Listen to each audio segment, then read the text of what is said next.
We have learned tense chart. I think आप सबको समझ में आ गया होगा। मोस्ट इम्पोर्टेंट क्वेश्चन इज, अब जब हम टेंस चार्ट में से अब इसकी कैटेगरी सब लेकर आएंगे, indefinite, continuous, perfect, perfect continuous. Then कुछ चीजों हमें जानना ये जरूरी है कि इंडेफिनिट क्या है, कंटिन्यूअस क्या है, परफेक्ट क्या है, परफेक्ट कंटिन्यूअस क्या है। भूल जाइए टेंस, प्रेजेंट इंडेफिनिट नहीं, I am not talking about that. मैं बात कर रही हूं व्हाट इज एन इंडेफिनिट। अब ठीक है, अगर आपने इंडेफिनिट समझ लिया तो फिर टेंस के हिसाब से तो आप अपने आप समझ जाओगे कि प्रेजेंट इंडेफिनिट क्या है, पास्ट इंडेफिनिट क्या है, फ्यूचर इंडेफिनिट क्या है। तो पहले बात करते हैं इंडेफिनिट क्या होता है। इंडेफिनिट होता है जो हमारी रिपीट की हुई क्रियाओं को दर्शाता है या जिसके बारे में बताता है। तो the indefinite is a tense in which we get the knowledge of the repeated work, repeated action, repeated incident, जो भी कह सकते हैं। ठीक है, होता ही है, पानी पड़ता ही है, पानी पड़ता रहता है। ठीक है, इन द सेंस वो रेगुलर है, आजकल देख रहे हैं आप पानी पड़ ही रहा है। ठीक है, तो मैं एक डेली रूटीन से स्टार्ट करती हूँ। ठीक, I wake up early in the morning, मैं सुबह जल्दी जगती हूँ, तो ये मेरे रूटीन में है। जल्दी जगती हूँ मतलब मैं रोज जल्दी जगती हूँ। ठीक, then I brush my teeth, फिर मैं दांत मांजती हूँ। ठीक है, ये डेली रूटीन में है। तो जो कार्य हमारे रूटीन में है, ठीक है, जो एक्शन हमारे रूटीन में है, वो हमारा इंडेफिनिट कहलाता है। कोई भी कार्य हमने पास्ट में अगर रूटीन में किया है, मैं स्कूल जाती थी, मैं याद करती थी, मैं लिखती थी, आई लर्न, आई रोट, ठीक, तो ये हमारा पास्ट में हो गया। इंडेफिनिट जो भी कार्य हमारा रिपीट किया जाता है, बार बार रिपीट किया जाता है, इंडेफिनिट में कहलाता है। ठीक है, अब आते हैं, अब ये आपको क्वेश्चन सॉल्व हो गया, what is an indefinite. Indefinite आपने समझ लिया कि होता क्या है, क्लियर। अब आते हैं what is a continuous. Continuous क्या होता है, व्हाट इज अ कंटिन्यूअस।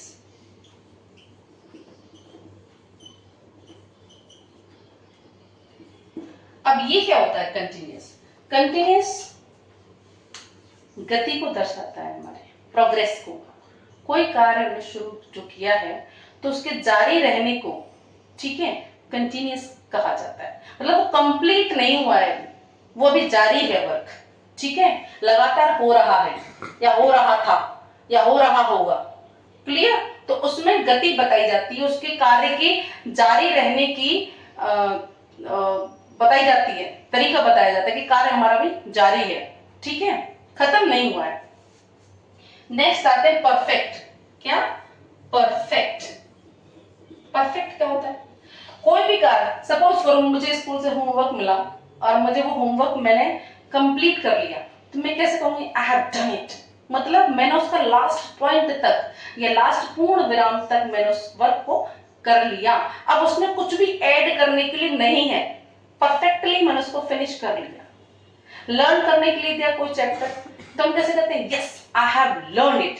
तो I have learn it in the sense आपने उसको लर्न कर लिया, चाहे उसमें वर्ड मीनिंग हो, चाहे उसमें एक्सरसाइज हो, क्वेश्चन आंसर्स हो, फिलअप्स हो, कुछ भी हो, आपने लर्न कर लिया, मतलब वो परफेक्टली फिनिश हो गया वर्क, क्लियर। अब आते हैं परफेक्ट कंटिन्यूअस।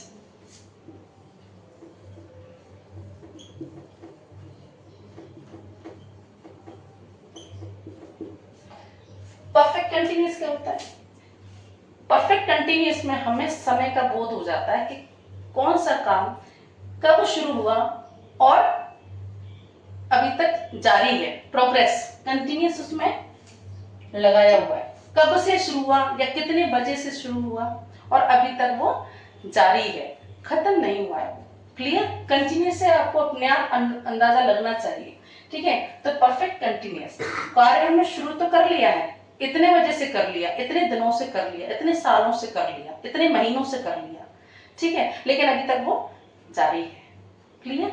ये है आपके कैटेगरीज की नॉलेज। इंडेफिनिट की हो गई, रिपीटेड एक्शन कंटिन्यूअस की हो गई, कार्य हमारा भी प्रोग्रेस पे है या प्रोग्रेसिव है, उसकी जानकारी देता है। परफेक्ट की शुरू किया और फिनिशिंग के साथ हमने फिनिश भी कर दिया, परफेक्टली हमने फिनिश कर दिया।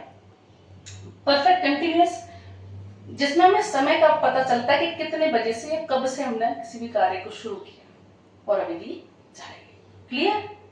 ये हो गया आपका नॉलेज, कैटेगरीज की नॉलेज। अब आते हैं प्रेजेंट, पास्ट एंड फ्यूचर पे। तो पहले आते हैं प्रेजेंट इंडेफिनिट पे।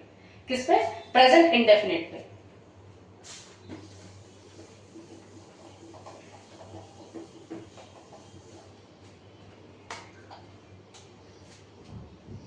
मैंने टेंस चार्ट में आपको हेल्पिंग वर्ब्स, फॉर्म्स सब बताइए, इसलिए आप जैसा मैं अब यहां मेंशन कर रही हूं, आप ठीक वैसे ही अपने नोट्स में या जहां भी आप नोट करते हैं वहां पर नोट कीजिएगा। कैटेगरीज के साथ करेंगे तो बहुत इजी लगेगा बेटा। देखिए, present indefinite, clear? Present indefinite. अब इसकी हेल्पिंग वर्ब, अब इसकी फॉर्म,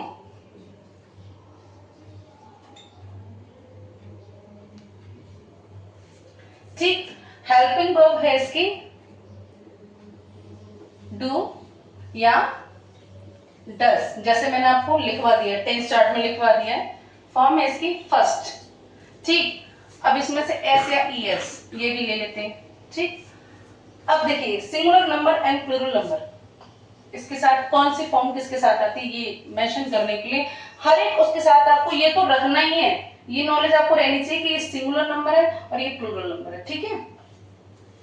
देखिए, ही, शी, इट या राम या कोई भी एनी नेम, ठीक है, कोई भी एक नाम किसी भी जगह का, किसी भी इंसान का, प्लेस, पर्सन, थिंग, किसी का भी सिंगुलर में नेम, एक नाम, उनके साथ आता है हमारा सिंगुलर नंबर के साथ डस। क्या आता है बेटा? डस, एस या यस, ठीक है बेटा अंशु, क्लियर? अब इसमें हंसने वाली क्या बात है, तुम पूछ लिया तो तुम लोगों को बस मौका मिलना चाहिए हंसने का। अब देखो, I, we, you and they, ये हो गया हमारा प्लूरल नंबर। क्या होगा बेटा? Plural number. वैसे ये पर्सन्स में भी डिवाइड होते हैं, नंबर और पर्सन, इनका एक अलग से चार्ट बनता है, वो भी बनवाऊंगी, पर अभी बहरहाल इसके साथ क्योंकि हम टेंस में सीख रहे हैं तो पहले इनको सीख लो, ठीक है। इनके साथ आता है आपका डू। क्या आता है? डू। तो पहले लेते हैं हम सिंगुलर नंबर के लिए एग्जांपल्स, ठीक। देखो,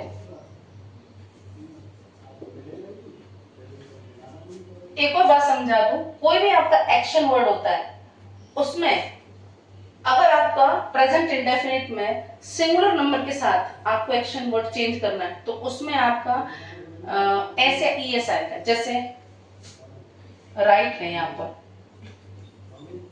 राइट तो क्या हो जाएगा? राइट्स, ठीक है। ऐसे ही स्पीक है तो क्या हो जाएगा? स्पीक्स, ठीक बेटा। क्राई है तो क्या हो जाएगा? क्राइज, स्पेलिंग चेंज हो जाएगी, ऐसे ईएस नहीं आएगा उसमें। जो हमारा क्राई है, जो वाई है वो आई में चेंज हो जाएगा और उसमें ईएस लग जाएगा डज का। क्राई का जो वाई होता है, जब हम उसको क्राइज में चेंज करते हैं तो वाई हमारा आई में चेंज हो जाता है और डज में से ईएस ले लेते हैं। मतलब है कि जिसके अंदर वाई आता है उसके बाद ईएस लगता है तो वो आई में बदल जाता है वाई। हाँ, कह सकती हो। जैसे ट्राई है तो ट्राइज हो जाएगा, क्राई है तो क्राइज हो जाएगा, फ्लाई है तो फ्लाइज हो जाएगा।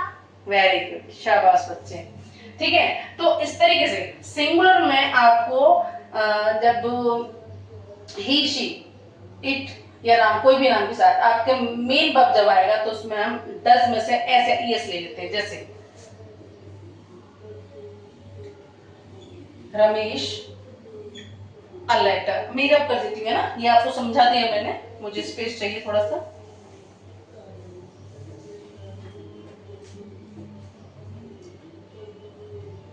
शांत करके बोले।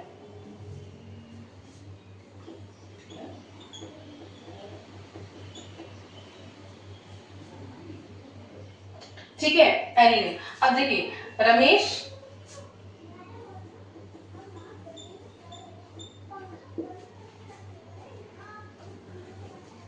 A letter. अब इसमें सपोज करो हमें राइट्स लिखना है, राइट लिखना है, ये हमारा राइट हो गया। राइट में ये हमारा एक्शन वर्ड हो गया। अब इस एक्शन वर्ड को, रमेश हमारा सिंगुलर नंबर है, तो इसके हिसाब से इस एक्शन वर्ड में क्या ऐड करना है हमें यहाँ पर, क्या हो जाएगा बेटा? Writes a letter. राइट्स। ठीक है, ठीक है, जो ये एस लगा है ना, ये डज में से लिया है। क्लियर? मेंशन हुआ है सिंगुलर नंबर के साथ, जो हमारा एक्शन वर्ड होता है, जो मेन वर्ड होता है, उसमें एस या ई एस लगता है। ठीक है, Ramesh writes a letter. Sita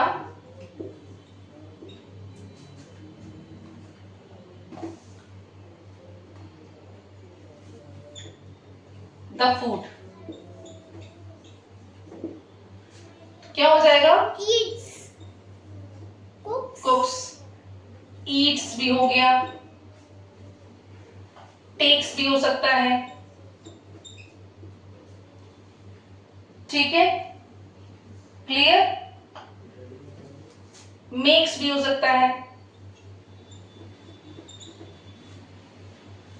देख रहे हैं, इन सब के साथ एस या ई एस लग रहा है। ठीक है,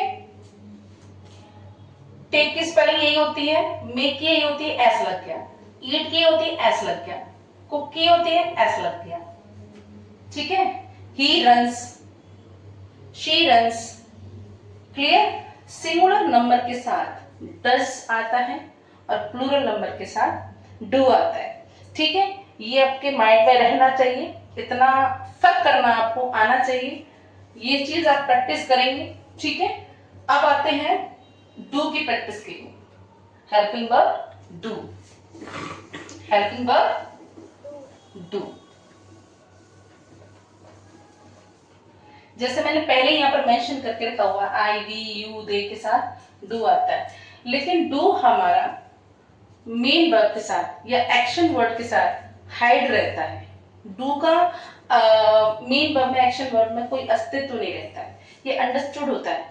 आई राइट अ लेटर, तो यहाँ पर ऐसा ई एस नहीं आया, मतलब डू है यहाँ।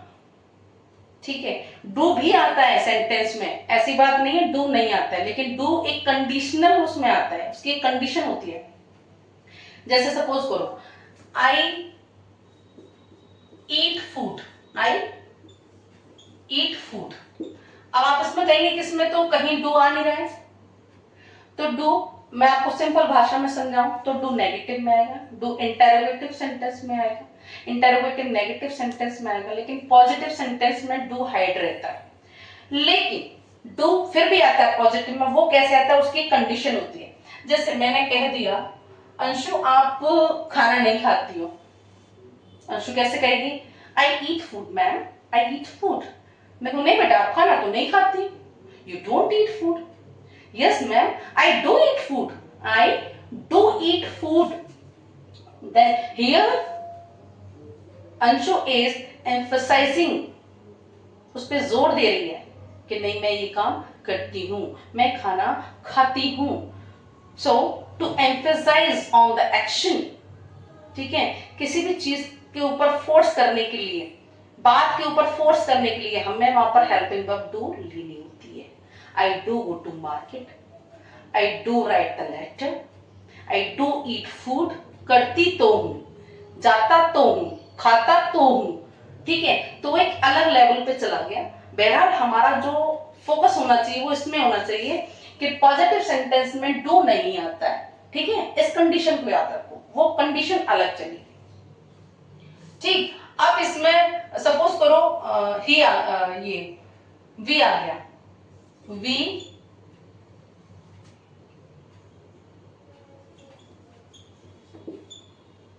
we make chocolate cake, we make a cake. We make a cake. Make or bake? We bake a cake.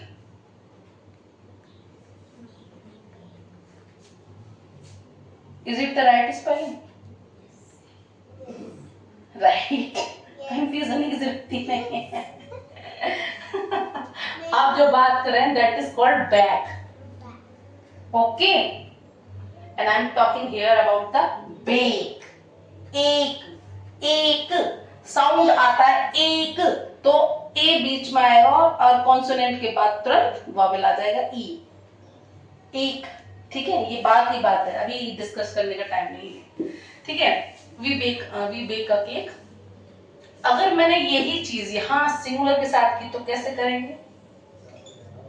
She. कैसे करेंगे बोलिए? बेक्स.